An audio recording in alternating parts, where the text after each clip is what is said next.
ఒక్కసారి కొమ్మూరి గోల్డ్ కి కాల్ చేయండి. తాకట్లో ఉన్న మీ బంగారాన్ని విడిపించి మార్కెట్ ప్రైస్ కి వాళ్ళు కొనుక్కుని మిగతా డబ్బులు మీకు ఇచ్చేస్తారు. రైట్, బ్రేకింగ్ న్యూస్ వస్తున్నాం. మనం టీవీ స్క్రీన్ పై ఇరాన్ జైళ్లలో మరణశిక్ష ఎదుర్కొంటున్న 8 మంది మహిళల విషయంలో అమెరికా అధ్యక్షుడు డొనాల్డ్ ట్రంప్ జోక్యం చేసుకోవడం ఇప్పుడు అంతర్జాతీయ స్థాయిలో పెను సంచలనంగా మారింది.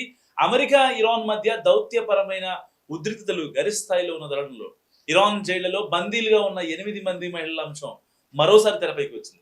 ఇరాన్ ప్రభుత్వం వీరికి మరణశిక్ష విధిస్తున్నట్లు వస్తున్న వార్తలపై అమెరికా అధ్యక్షుడు డొనాల్డ్ ట్రంప్ స్పందించారు. తన social media platform truth social వేదికగా సదరు మహిళల చిత్రాలను పంచుకుంటూ వారిని తక్షణమే విడుదల చేయాలని ఇరాన్ నాయకత్వానికి ఆయన విజ్ఞప్తి చేశారు.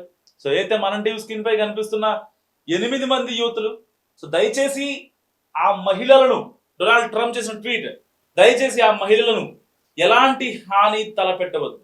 త్వరలోనే అమెరికా ప్రతినిధుల బృందంతో చర్చలు జరపబోతున్న ఇరాన్ నాయకులకు నేను ఒకటే కోరుతున్నా, మీరు గనక ఆ మహిళలను విడుదల చేస్తే నేను దాన్ని ఎంతో అభినందిస్తా. ఇది మన మధ్య జరగబోయే చర్చలకు ఒక గొప్ప ఆరంభం అవుతుంది, ఒక మంచి ఇనిషియేషన్ తీసుకోమని చెప్పి డొనాల్డ్ ట్రంప్ తన పోస్ట్ లో పేర్కొన్నారు. అయితే మరోవైపు ఇరాన్ అటార్నీ జనరల్ ఈ 8 మంది మహిళలకు మరణశిక్ష విధించినట్లు వస్తున్న వార్తలను ఆయన తోసిపుచ్చారు. సో ఏం జరుగుతుంది, అసలు ఇన్నాళ్ళుగా రాని ఆ 8 మంది మహిళలు అసలు వాళ్ళెవరు ఏంటనేది గురించి మాట్లాడుకుందాం. సో ఎవరి 8 మంది మహిళలు? సో ఇప్పటిదాకా వాళ్ళ గురించి ప్రపంచానికి తెలియదు, కానీ అసలు ఒక రిపోర్ట్ ప్రకారం మానవ హక్కుల కార్యకర్త, ఈయన international human rights activist Eyal Yacobi and Lafer project నివేదికల ప్రకారం ఈ మహిళల వివరాలు, వారిపై ఉన్న ఆరోపణల గురించి ఈ యొక్క రిపోర్ట్స్ పరంగా మనం మాట్లాడుకుందాం. వాళ్ళ యొక్క పేర్లు అండ్ వాళ్ళు చేసిన తప్పు. So first one, Bita Hemmati. అయితే ట్రంప్ ట్వీట్ చేసినటువంటి ఆ పోస్ట్ లో ఫస్ట్ లెఫ్ట్ సైడ్ లో ఫస్ట్ లో కనిపిస్తుంది కదా, ఆవిడ పేరు బీతా హెమ్మతి. అక్కడ ఇరాన్ ప్రభుత్వంపై నిరసనలు చేసినందుకు జనవరిలో భర్తతో సహా ఆవిడ అరెస్ట్ అయ్యారు. పేలుడు పదార్థాల వాడకం, జాతీయ భద్రతకు ముప్పు కలిగించారనే ఆరోపణలు ఈవిడపై ఉన్నాయి. And second lady name Diana Taher అబాది. Just ఈవిడ ఒక మైనర్, 16 ఏళ్ల అమ్మాయి నిరసనలో పాల్గొన్నారనే ఆరోపణతో ఈవెంట్ కూడా జనవరిలో అదుపులో తీసుకున్నారు. And third one, Mahboubeh Shabani. ఈవిడికి 33 ఏళ్ళు. నిరసనలో గాయపడిన వారికి చికిత్స అందించారనే ఆరోపణలతో ఫిబ్రవరిలో ఈవిడ అరెస్ట్ అయ్యారు.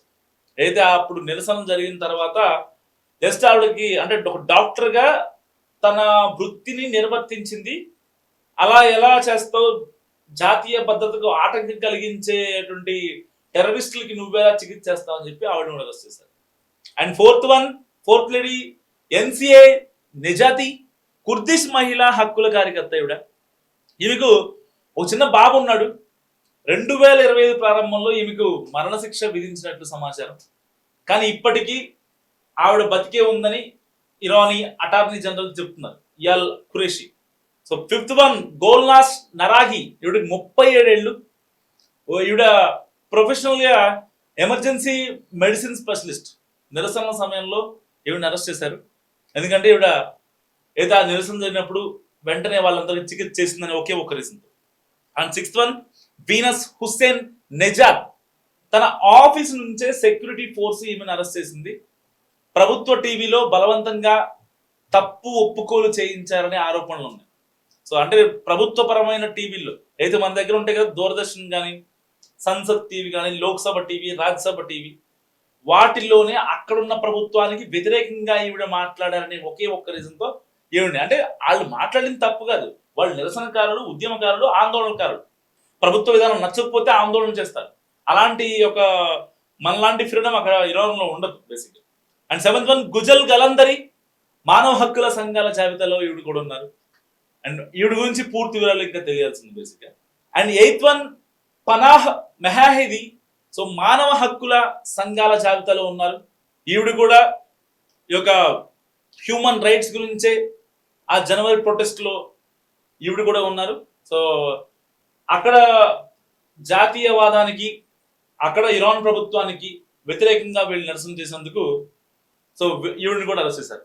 ఇరాన్ యంత్రాంగం అధికారికంగా ఎలాంటి సమాచారం ఇవ్వనప్పటికీ కార్యకర్తల సమాచారం ప్రకారం వీరిపై ప్రధానంగా చాలా ఆరోపణలు ఉన్నాయి.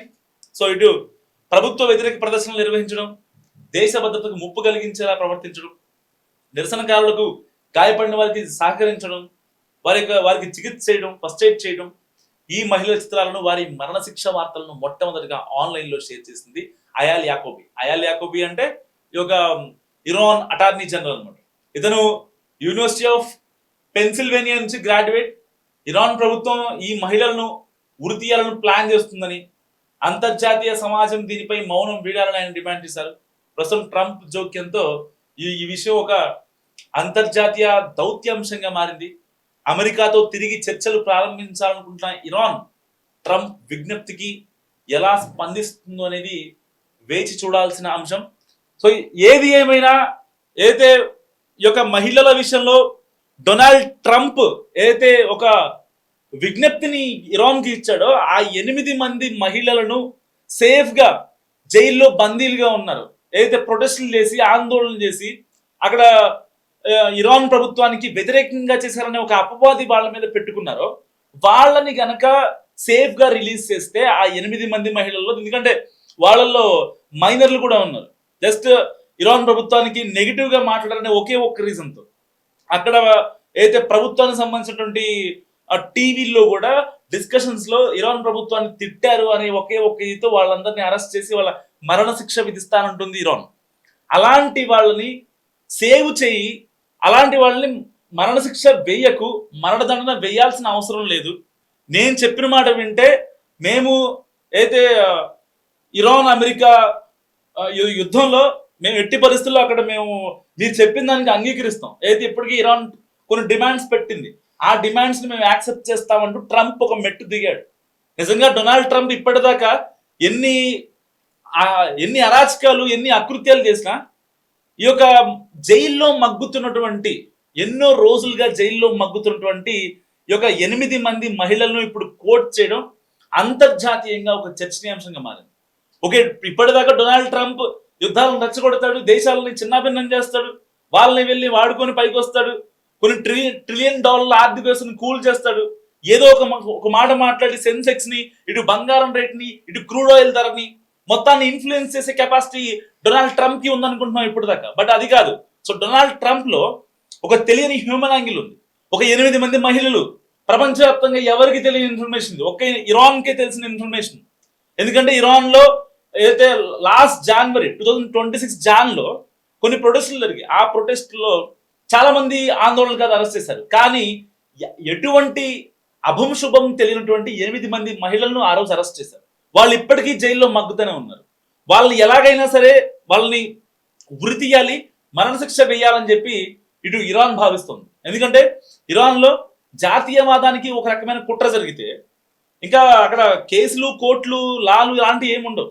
సో వాళ్ళని హ్యాంగ్ చేయడమే అక్కడ బెస్ట్ అని ఆలోచిస్తారు. మనలాంటి దేశంలో అయితే, భారతదేశం లాంటి కంట్రీలో అయితే స్వదేశానికి, అంటే మన దేశంలో ఉంటూ స్వదేశానికి ఏమన్నా కుట్రలు తలపెడితే వాడిని కోర్టులు, కేసులు అని చెప్పి అటు ఇటు తిప్పుతారు. పెట్రోల్ బొక్క ఇవన్నీ ఏం ఆలోచించరు. చట్టం ఉంది కదా, చట్టం చూసుకుంటుంది, చట్టం తన పని తను చేసుకుపోతాను ఆలోచిస్తారు. బట్ ఇరాన్ వాళ్ళకి కాదు, వెంటనే హ్యాంగ్ చేసేస్తారు. సో అలాంటి మహిళల్ని ఇప్పుడు అంతర్జాతీయంగా డిస్కషన్ పెట్టాడు డొనాల్డ్ ట్రంప్. ఎట్టి పరిస్థితుల్లో వాళ్ళని విడుదల చేయాలి, రిలీజ్ చేయాలి, మరణదండన వేయకూడదంటూ. సో మరి ఆ 8 మందిని డొనాల్డ్ ట్రంప్ చెప్పినట్టుగా ఇరాన్ వదిలిపెడుతుందా? ఏదైతే డొనాల్డ్ ట్రంప్ ఒక మాట అన్నాడు, ఆ 8 మంది సేఫ్ గా ఉంటే మీ యొక్క డిమాండ్స్ ఏవైతే ఉంటో అన్నిటిని యాక్సెప్ట్ చేస్తానని చెప్పాడు. మరి ఇరాన్ ఏం చేయబోతుంది? మీరేమనుకుంటున్నారు? మస్తుగా కామెంట్ చేయండి.